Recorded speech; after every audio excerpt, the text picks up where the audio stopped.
जब कभी स्वर्ग में बैठक होती थी, मंत्रणा होती थी, तो महाराज दशरथ को मृतलोक से बुलाया जाता था। और महाराज दशरथ के इतने पुण्य थे, वो चक्रवर्ती राजा थे कि इंद्र इंद्राणी को अपने आसन से उठा करके उसके स्थान पर महाराज दशरथ को बिठा देता था।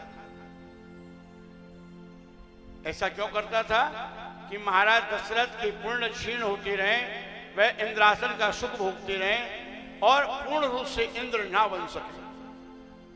अरे जैसे आप कोई एफडी करते हो, हर महीने उसकी ब्याज लेते हो, और जब उसको पैसे को वापस पाओगे तो वही मूलधन प्राप्त होगा जो आपने आरंभ में दिया है, क्योंकि आप उसका प्रतिफल समय समय पर उपभोग करते रहे हो। महाराज दशरथ जब जब स्वर्ग जाते हैं, इंद्र के आसन पर बैठने का सौभाग्य मिलता था, उससे उनके पुण्य का फल क्षीण हो जाता था। तो एक दिन सभा में बैठे थे, सूर्यपुत्र शनि भी बैठे थे। महाराज दशरथ को थोड़ा सा मन में गर्व हुआ कि मैं इंद्र के संग बैठा हूं आसन पर। पूछा, ये कौन सा देवता है जो नीचे की ओर मुख करके बैठा है? इंद्र ने कहा, ये सूर्यपुत्र शनि है। बोले, इनसे कहो ये ऊपर देखे। कैसे नीचे मुंह देखे है? नीचे की ओर मुख करके बैठा हुआ है। इंद्र ने बहुत समझाया कि इनको ऐसे ही रहने दो। महाराज नहीं माने। जैसे ही इंद्र ने ऊपर देखा तो शनि ने ऊपर की ओर देखा, तो शनि की दृष्टि वक्र होती है। उसकी दृष्टि के प्रभाव से महाराज दशरथ सिंहासन से लुढ़क गए।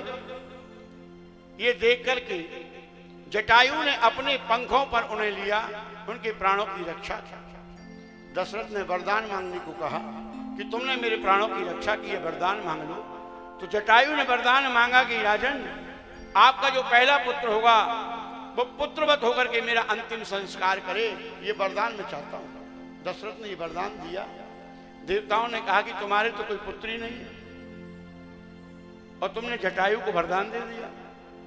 दशरथ ने कहा कि कम से कम इस वचन की पूर्ति के लिए मेरे कोई पुत्र तो होगा।